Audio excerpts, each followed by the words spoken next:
నమస్కారం city news కి స్వాగతం ముందుగా ముఖ్యాంశాలు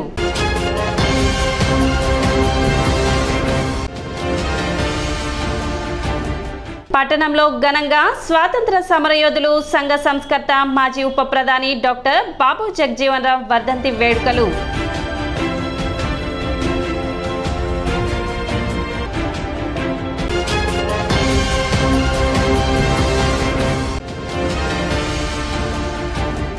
ప్రపంచ జూనోసిస్ దినోత్సవం సందర్భంగా బుర్రపాలెం రోడ్లోని పశు వైద్యశాల నందు పశు సంవర్ధక శాఖ ఆధ్వర్యంలో ర్యాబిస్ వ్యాధి నిరోధక టీకాల కార్యక్రమం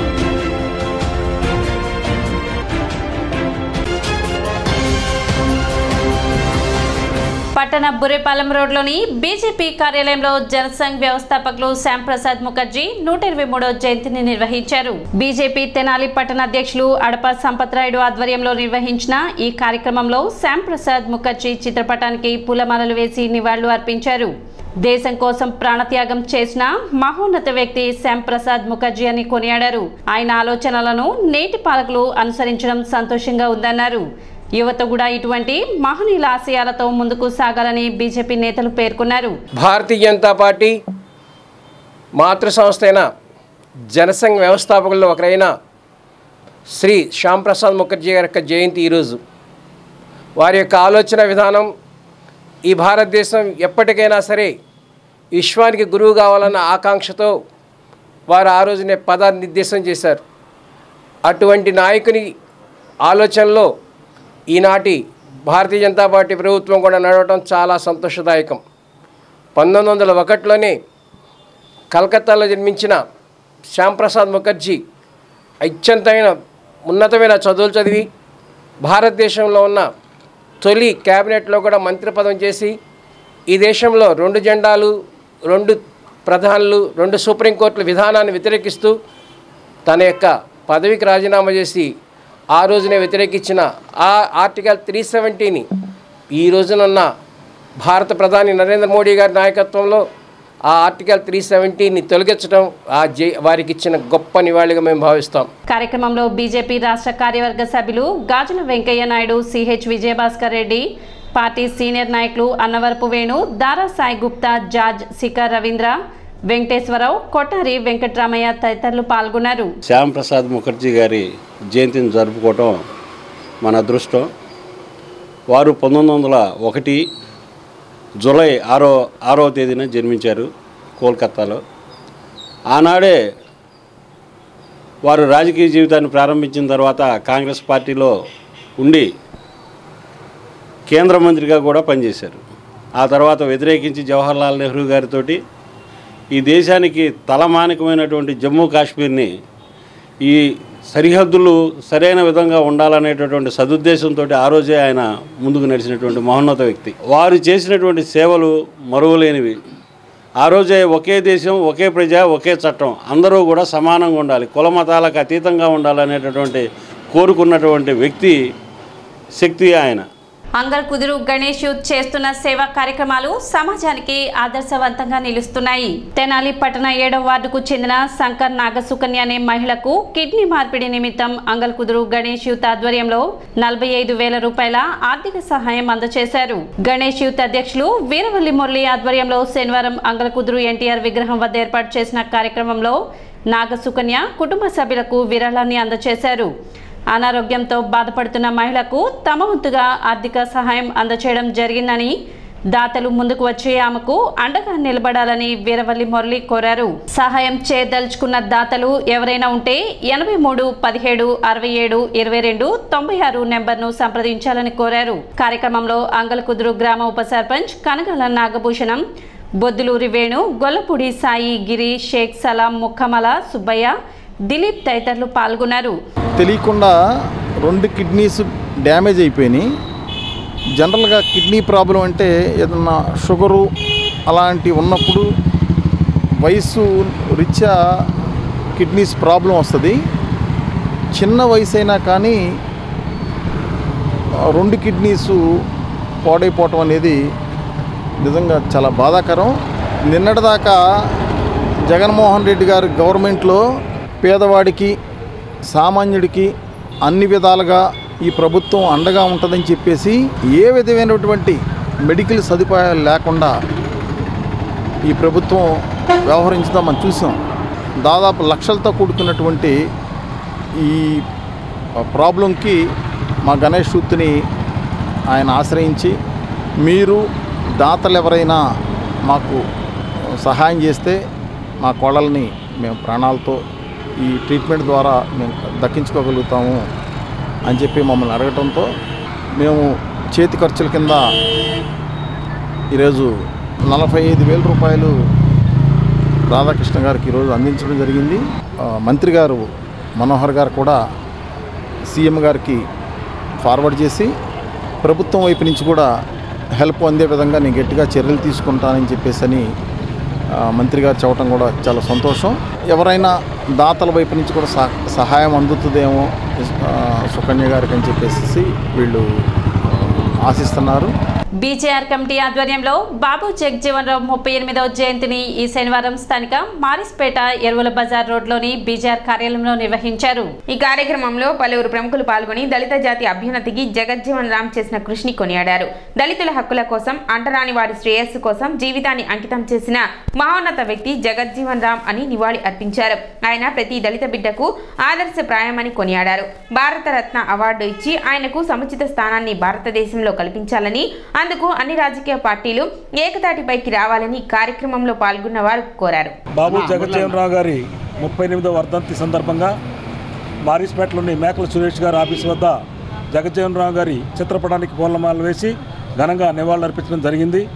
మరి జగజ్జీవన్ రామ్ గారికి దక్కాల్సినంత గౌరవం మరి దక్కలేదని చెప్పి ఇప్పుడు ఇంతకుముందు మాట్లాడిన వక్తలు కానీ ఇంతకుముందు నిర్వహించిన కార్యక్రమాలు అనేకసార్లు విన్నవించుకోవడం జరిగింది.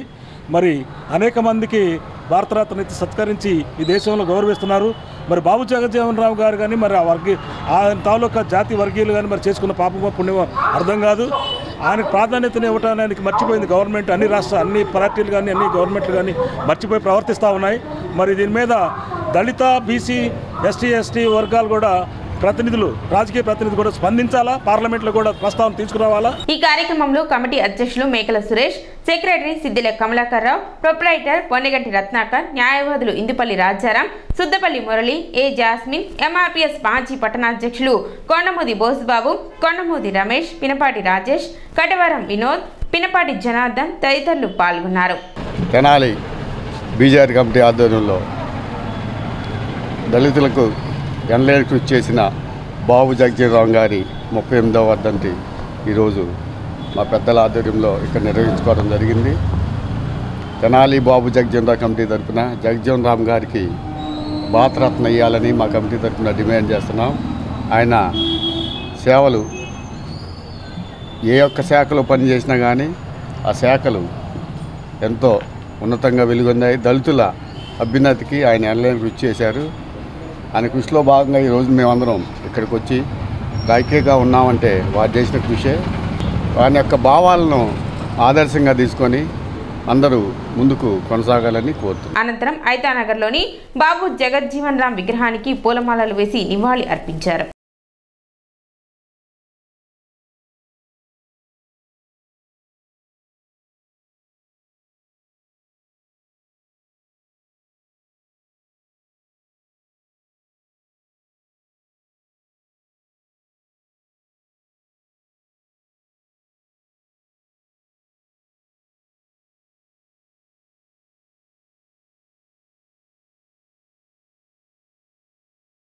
ఈరోజు బాబు జగజ్జీవన్ రామ్ గారి 38వ వర్ధంతి ఐతాన్ నగర్ సెంటర్ లింగారావు సెంటర్లో జరుపుకోవడం జరుగుతుంది.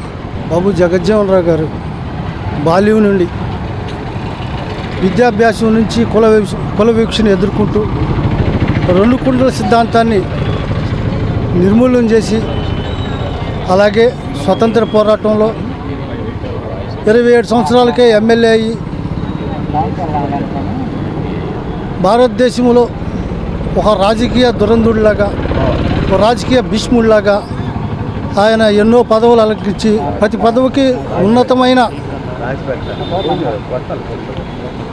పదవికి వన్నె తెచ్చిన మహానుభావుడు బాబు జగజ్జీవన్ రామ్ గారు. ఈరోజు బాబు జగజ్జీవన్ రావు గారి 38వ వర్ధంతి. వారు మరణించారని 38 సంవత్సరాల తర్వాత కూడా సోదరులందరూ కూడా ఈ విధంగా గుర్తుంచుకుని చెప్తున్నారంటే కారణం వారు చాలా చిన్న వయసులోనే చట్టసభల్లోకి అడుగుపెట్టి దళితుల్లో అట్టడుగు వర్గాల్లో విద్య గురించి అదేవిధంగా రాజకీయ అవగాహన కల్పించడానికి రాజకీయాల్లో రావాల్సిన ఆవశ్యకతను కూడా వారు తెలియజేశారు. అటువంటి వ్యక్తి ఎక్కడో ఆయన ఉత్తరాదిలో ఉన్న భారతదేశం మొత్తానికి కూడా ఒక ఆదర్శవంతమైన రాజకీయ నేతగా 45 సంవత్సరాల సుదీర్ఘకాలం సుమారుగా వారు రాజకీయాల్లో ఉండటం, ఉత్తమ పార్లమెంటేరియన్గా అనేక మంత్రిత్వ శాఖల్ని నిర్వహించి సమాజంలో ఉన్నటువంటి అనేక మందికి ప్రేరణగా నిలిచారు. వారి వర్ధంతి సందర్భంగా ఈరోజు ఆంధ్రప్రదేశ్లో ప్రజాకూటమి నూతన ప్రభుత్వంలో కూడా ఎంఆర్పిఎస్ సోదరులు చాలా సహాయ సహకారాలు అందించి నూతన ప్రభుత్వాన్ని ఏర్పరచడానికి నిలబడ్డారు. పినపాడు వద్ద గల రేపల్లె మద్రాస్ గేట్లపై ఓవర్ బ్రిడ్జ్ నిర్మాణం చేపట్టాలని దేతనాలి పట్టణ మరియు పరిసర ప్రాంత అభివృద్ధి సంఘం డిమాండ్ చేసింది. ఈ మేరకు సంఘ సభ్యులు శనివారం పినపాడు వద్ద గల రేపల్లె మద్రాస్ గేట్లు సందర్శించారు. ఈ గేట్ వద్ద రైళ్ల రాకపోకలు అధికంగా ఉండడం వలన ట్రాఫిక్ సమస్య తలెత్తుతుందని, ఈ మార్గం ద్వారా ప్రయాణం చేసే స్కూల్ పిల్లలు, ఉద్యోగస్తులు, కాలేజ్ పిల్లలు, హాస్టల్ పిల్లలు, హెవీ లోడ్ లారీలు, ద్విచక్ర వాహనదారులు తీవ్ర ఇబ్బందులు పడుతున్నారని ప్రస్తుత మంత్రి నాదెండ్ల మనోహర్ గతంలో ఎమ్మెల్యేగా ఉన్నప్పుడు ఇక్కడ రైల్వే ఓవర్ బ్రిడ్జ్ కట్టడానికి ప్రయత్నించి కొంతవరకు సక్సెస్ అయ్యి కారణం తెలియకుండా ఆగిపోయిందని తెలిపారు. ఇప్పుడు ఉన్న ఓవర్ బ్రిడ్జ్ 50 ఏళ్ల పైబడి రిపేర్ చేయాల్సిన పరిస్థితి ఉందని, ఒకవేళ ఈ బ్రిడ్జ్ ఆగిపోతే వేరే ప్రత్యామ్నాయ మార్గం లేదు కాబట్టి ఇక్కడ ఎమ్మెల్యే మరియు మంత్రివర్యులు అయిన నాదెండ్ల మనోహర్ మరియు సెంట్రల్ మినిస్టర్ అయిన పెమ్మసాని చంద్రశేఖర్ ప్రత్యేక శ్రద్ధ తీసుకుని ఇక్కడ ఓవర్ బ్రిడ్జ్ కట్టించి ప్రజల చిరకాల వాంఛను తీర్చాలని సంఘ సభ్యులు కోరారు.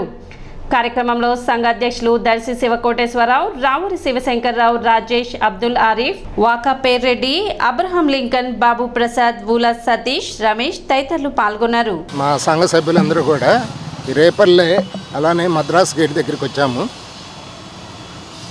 ఇక్కడ చాలా ట్రాఫిక్ చాలా ఎక్కువగా ఉంది.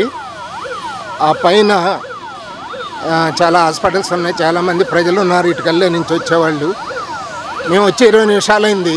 20 నిమిషాల్లోనే 5-6 సార్లు గేటు పడింది. ట్రాఫిక్ భయంకరంగా ఉంది ఇక్కడ. దాని మూలకాన చాలా ఇబ్బంది పడుతున్నారు. ముఖ్యంగా ఎప్పుడన్నా సరే అంబులెన్స్ కానీ, స్కూల్కి వెళ్ళే పిల్లలు కానీ, తర్వాత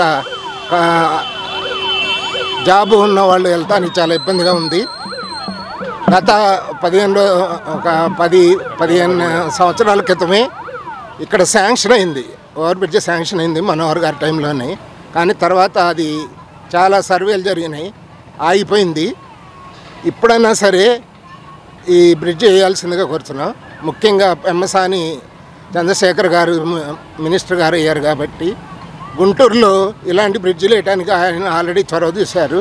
తెనాల్లో కూడా ఇక్కడ చొరవ చూపి ఈ బ్రిడ్జ్ వేయించాల్సిందిగా కోరుతున్నాం.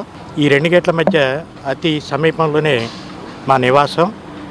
ముఖ్యంగా ఈరోజు ఈ కార్యక్రమం ఏంటంటే ప్రభుత్వ అధికారుల దృష్టికి, ప్రజాప్రతినిధుల దృష్టికి తీసుకురావాలనే ఉద్దేశంతో మేము ఇవాళ మా కార్యక్రమం ఇక్కడ ఫోకస్ చేసాం.